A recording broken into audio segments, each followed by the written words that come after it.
దేశంలో వందలాది భాషలున్నాయి. అయితే కొన్ని భాషలు ఇప్పటికీ లిపి లేకుండా కొనసాగుతున్నాయి. అలాంటి భాషల్లో ఒకటి గోరుబౌలి. ఇది లంబాడాలు మాట్లాడే భాష. నిన్న మొన్నటి వరకు రాయడానికి సాధ్యమవని ఈ భాషకు కొందరు చరిత్రకారులు ప్రత్యేకంగా లిపిని రూపొందించారు. రాజ్యాంగంలోని 8వ షెడ్యూల్లో ఈ భాషను చేర్చాలని తెలంగాణ శాసనసభ తీర్మానం చేసింది.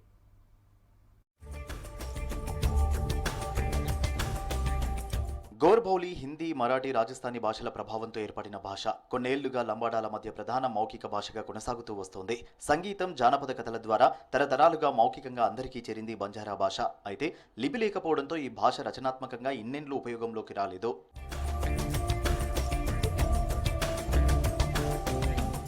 కొందరు చరిత్రకారులు, విద్యావేత్తలు బోర్బౌలి భాషకు ప్రత్యేకంగా లిపిని రూపొందించారు. ఇప్పుడు రాయడం, చదవడం సాధ్యమవుతోందంటున్నారు గిరిజన కార్పొరేషన్ చైర్మన్ బెల్లయ్య నాయక్. లిపి రూపకల్పనతో పాఠశాలల్లో చదివే అవకాశం ఉంటుందన్నారు. గోర్బౌలి భాష 8వ షెడ్యూల్లో చేర్చితే అధికారిక గుర్తింపు వస్తుందన్నారు. పాఠశాలలు, యూనివర్సిటీల్లో ఈ భాష బోధనలోకి వస్తుందని, లంబాడాల సంస్కృతి మరింత బలోపేతం అవుతుందన్నారు బెల్లయ్య నాయక్. తెలంగాణ ప్రభుత్వం, గౌరవ ముఖ్యమంత్రి రేవంత్ రెడ్డి గారు మొన్న జరిగినటువంటి శాసనసభ సమావేశాల్లో భారతదేశంలో 15 కోట్ల మంది బంజారాలు మాట్లాడే భాష గ్వార్బోలిని రాజ్యాంగంలో చేర్చాలని చెప్పి గౌరవించి, గుర్తించి శాసనసభలో తీర్మానం చేసి రాజ్యాంగంలోని 8th షెడ్యూల్లో గ్వార్బోలి భాషను, బంజారాలు మాట్లాడే భాషను చేర్చాలని చెప్పి కేంద్రానికి పంపించడం హర్షణీయం, స్వాగతిస్తూ ఉన్నాం. దీన్ని రావడం వల్ల కొన్ని లక్షల ఉద్యోగాలు ఏర్పడేటటువంటి అవకాశం ఉంటుంది. నిజాం పరిపాలిస్తున్నటువంటి కాలంలోనే ఇక్కడ లంబాడీ భాషలో స్కూళ్ళను మొదలుపెట్టినటువంటి స్థితి. అది 1956 ఉమ్మడి ఆంధ్రప్రదేశ్ ఏర్పడే వరకు ఆ స్కూళ్ళు నడిచినాయి.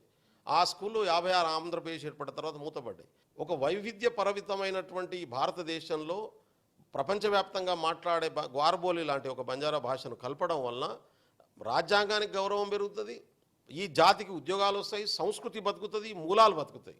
ఎన్నో ఏళ్లుగా మాట్లాడే భాషకు లిపి వచ్చిందని, ఇది బంజారాల భవిష్యత్తుకు పెద్ద అడుగని అన్నారు రాములు నాయక్. అయితే దీన్ని కేంద్ర ప్రభుత్వం 8వ షెడ్యూల్లో చేర్చితే దేశంలోని 15 కోట్ల బంజారాలకు న్యాయం జరుగుతుందన్నారు.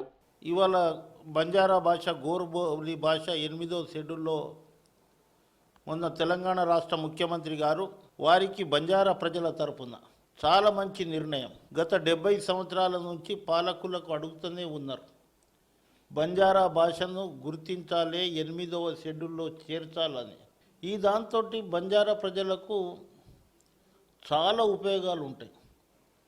అనేక బళ్ళో దాని పాఠాలు వస్తాయి, తర్వాత టీచర్ పోస్టులు వస్తాయి, తర్వాత యూనివర్సిటీలో లెక్చరర్లు అవుతారు. 15 రాష్ట్రాలలో మాట్లాడుతున్నారు. వీళ్ళు మహారాష్ట్రకించి వీళ్ళ మూలాలు ఉన్నాయి అని చెప్పడం జరిగింది. 15 రాష్ట్రాలు, ఇంకా ఎక్కువ రాష్ట్రాలలో మాట్లాడతాం. ఇవాళ ముఖ్యమంత్రి గారు ఎన్నో రోజుల నుంచి ఆలోచనలు ఉన్న తర్వాత మొన్న లాస్ట్ అసెంబ్లీ తీర్మానం జరిగినప్పుడు చాలామంది ఈ భాషను గుర్తించిరని కీర్తి విషేకం, అంటే పాలతోటి వాళ్ళకు ఇది చేయడం, పాలాభిషేకం చేయడం, ప్రభుత్వానికి ధన్యవాదాలు తెలపడం, ఏది ఏమైనా ఇవాళ ముఖ్యమంత్రికి, తెలంగాణ రాష్ట్ర ప్రభుత్వానికి మేము రుణపడి ఉన్నాం. గోర్బౌలి భాషను 8వ షెడ్యూల్లో చేర్చేందుకు కేంద్ర ప్రభుత్వంపై ఒత్తిడి తెస్తామన్నారు బంజారా నాయకులు. కర్ణాటక, మహారాష్ట్ర, ఏపీ ప్రభుత్వాలను కూడా ఏకం చేస్తామన్నారు.